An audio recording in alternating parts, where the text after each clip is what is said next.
Next हमारा topic है vice president. Election of vice president. सबसे पहले हम पढ़ेंगे कि vice president is elected in a joint session of both the houses of the parliament. जब पार्लियामेंट में दोनों हाउसेज का जॉइंट सेशन चलता है तभी वाइस प्रेसिडेंट को चुना जाता है। ठीक है।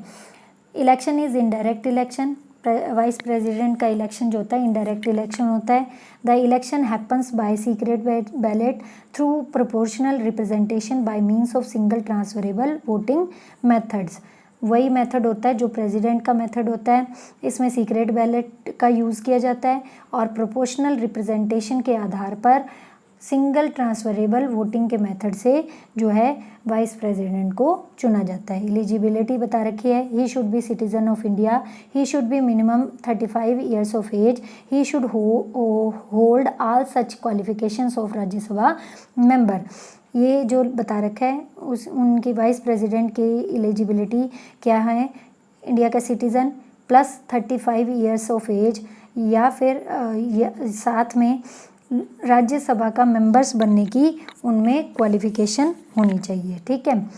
Removal from office of the president. Tenure जो बता रखा है कि टाइम पीरियड इनका 5 ईयर है वाइस प्रेसिडेंट का, लेकिन वो वॉलेंट्री रिज़ाइन कर सकते हैं अपनी पोस्ट से, वाइस प्रेसिडेंट की पोस्ट से। यानी कि वॉलेंट्री का मतलब होता है समय से पहले ही त्यागपत्र देना। ठीक है।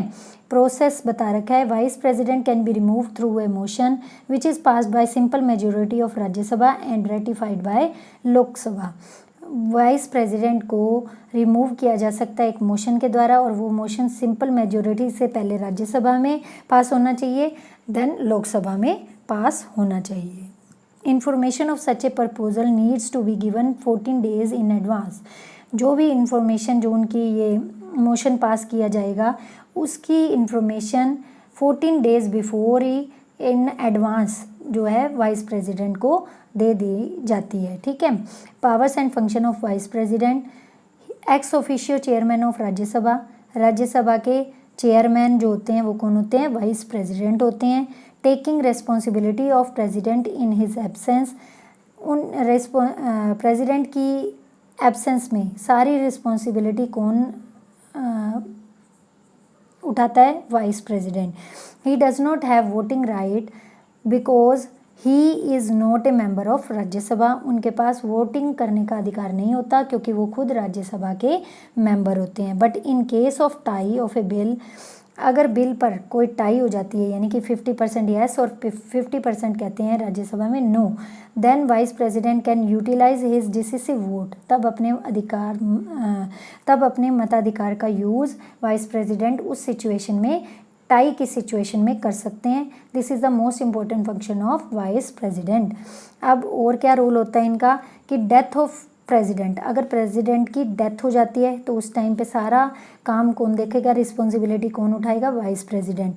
रेजिग्नेशन ऑफ प्रेसिडेंट की रिज़ाइन करने के बाद वाइस प्रेसिडेंट उनकी रिस्पॉन्सिबिलिटी लेते हैं। ठीक है। Removal of president through impeachment. अगर प्रेसिडेंट को इम्पीचमेंट के थ्रू हटा दिया जाता है तो उनकी जगह जो रिस्पॉन्सिबिलिटीज़ कौन लेता है, vice president. During foreign visit और ड्यूरिंग सिकनेस। वाइस प्रेसिडेंट अगर फॉरेन विजिट पर गए हैं या सिक हैं, बीमार हैं, तो उनकी जगह काम कौन करेगा, वाइस प्रेसिडेंट करेंगे। ठीक है। Thank you students.